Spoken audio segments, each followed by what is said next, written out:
आंबोळी बनवण्यासाठी आपल्याला नेहमी तांदूळ भिजवावे वाटावे लागतात, पण आज आपण हा नाश्ता बनवला आहे त्यामध्ये तांदळाचा वापर न करता मिश्र डाळींपासून आपण ही आंबोळी बनवलेली आहे. यामध्ये थोडं तांदळाचं पिठाचा सुद्धा वापर केलेला आहे. चला तर मग बघूया. इथे मी 2 वाट्या उडदाची डाळ घेतली आहे, पाव वाटी मुगाची डाळ, पाव वाटी मसूर डाळ, 2 चमचे हरभऱ्याची डाळ आणि 1 चमचा मेथी दाणे.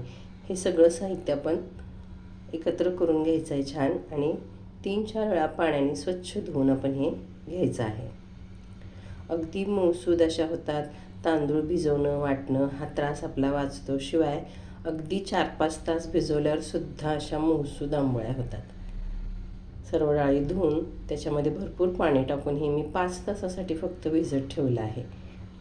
आता 5 तास आपली डाळ भिजत आलेली आहे, तोपर्यंत दुसरीकडे मी 2 वाट्या तांदळाचं पीठ घेतलेलं आहे आणि त्यामध्ये 1 वाटी बारीक रवा टाकून मिक्स करून घ्यायचा आहे. आपण तांदळाचा वापर करत नाही तर तांदूळ पीठ आपण घेतलेलं आहे आणि 2 वाट्या तांदूळ आणि 1 वाटी बारीक रवा पाणी टाकून आपण असं भिजवून घ्यायचं आहे. याचं सुद्धा आपण असं मिश्रण तयार करून घ्यायचं आहे. डाळ आपली छान भिजलेली आहे. आता डाळ पाण्यातून काढून मिक्सरमध्ये छान बारीक वाटून घ्यायची आहे. मिक्सरला आपण हे छान बारीक वाटल्यानंतर भिजवलेलं तांदळाचं पीठ आणि रवा आणि ही वाटलेली डाळ सगळं आपण हे एकत्र करून घ्यायचं आहे. एका डब्यामध्ये मी हे सगळं एकत्र करून घेते आहे.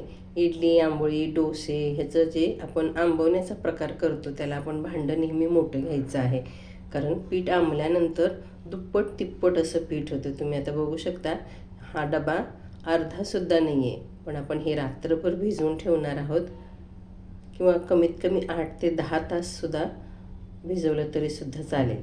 उन्हाळ्याचे दिवस आहेत, पटकन पीठ फुगतं. असं डबा भरून पीठ झालेलं आहे. अगदी हलकं फुलकं असं पीठ छान मस्त तयार होतं. तांदूळ भिजवूनच वाटले पाहिजेत असं काही नाही, तर आपण तांदूळ पिठाचा वापर करून सुद्धा अशा मस्त आंबोळ्या बनवू शकतो आणि त्यासुद्धा मिश्र डाळींच्या. आता आपल्याला जेवढ्या आंबोळ्या बनवायच्या आहेत तेवढं पीठ मी काढून घेतलं आहे आणि बाकीचं झाकून ठेवलं आहे. ते तुम्ही डोसे, इडलीसुद्धा बनवू शकता.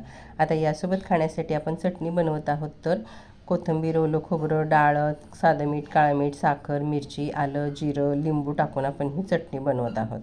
तुम्ही लिंबू नसेल टाकायचं तर थोडं चिंच किंवा 2 चमचे दही टाकून सुद्धा ही चटणी वाटू शकता. आता आपण या चटणीला मस्त अशी फोडणी करून घ्यायची आहे. 2 चमचे तेलामध्ये मोहरी, जिरं, कढीपत्ता आणि सुक्या मिरच्या टाकून फोडणी करून घेतली आहे. आता यासोबत आपण स्ट्रीट स्टाईल जे आपल्याला गाडीवर मसाला डोशाची भाजी मिळते ती भाजीसुद्धा आपण बनवणार आहोत. त्यासाठी कढईमध्ये मी 2 चमचे तेल टाकलं आहे. त्यामध्ये मोहरी, जिरं टाकून घेतलं आहे आणि त्यामध्येच हिरवी मिरची, आलं, लसूणची पेस्ट 2 चमचे टाकून घेतली आहे.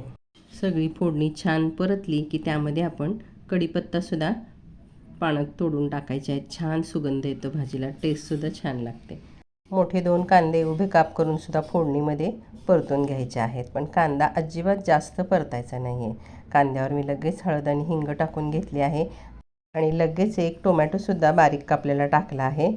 ही जी मसाला डोशाची भाजी असते याचा कांदा खूप भाजला जात नाही, अर्धवट कच्चा कांदा असतो, पण भाजी चवीला मात्र खूप छान लागते. तर कांदा थोडासाच परतला त्याआधीच मी टोमॅटो, हळद, हिंग टाकून घेते आणि सगळं एकत्र छान परतून घेतलं.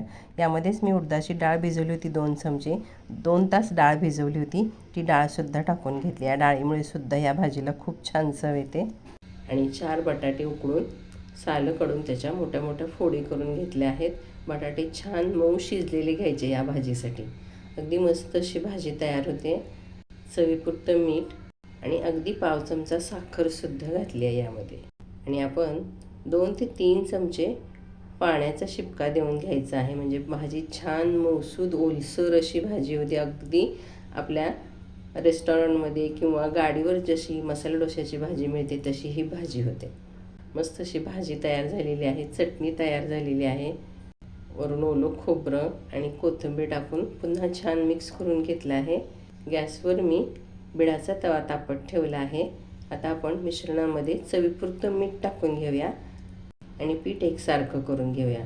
भिजवताना जेवढं पाणी होतं तेवढंच पाणी मी घेतलेलं आहे आणि वाटताना थोडंसं पाणी टाकलेलं आहे. पुन्हा वरून मला पाणी टाकण्याची गरज पडली नाही. या पद्धतीचं मिश्रण तयार करून घेतलं आहे. बिडाच्या तव्यावर नॉनस्टिकच्या पॅनवर सुद्धा करू शकता. बिडाचा तवा छान तापला होता, त्याला तेल लावून घेतलं आणि 1.5 पळी मिश्रण टाकून आंबोळी बनवून घेतली आहे. मिश्रण तव्यावर टाकून घेतलं, मस्त अशी जाळी पडते. अगदी मऊसूद कापसासारख्या या आंबोळ्या तयार होतात. पूर्ण आंबोळीला जाळी पडली की वरून थोडंसं तेल असं शिंपडून घ्यायचं आणि लगेच उलटून घ्यायचे. पटापट अशा छान आंबोळ्या निघतात ना. किती कराव्यात आणि किती नाही तसं होतं. अगदी छान अशा आंबोळ्या तयार झालेल्या आहेत. आपण उरलेल्या पिठाच्या सुद्धा अशाच आंबोळ्या तयार करून घेऊ. बिडाचा तवा एकदा तापला की गॅस मिडियम ठेवायचा आणि पटापट आंबोळ्या करून घ्यायच्या. सगळ्या आंबोळ्या अशा छान खालून एकदम खरपूस भाजल्या जातात आणि मस्त जाळीदार गुबगुबीत अशा मऊसूद आंबोळ्या तयार होतात.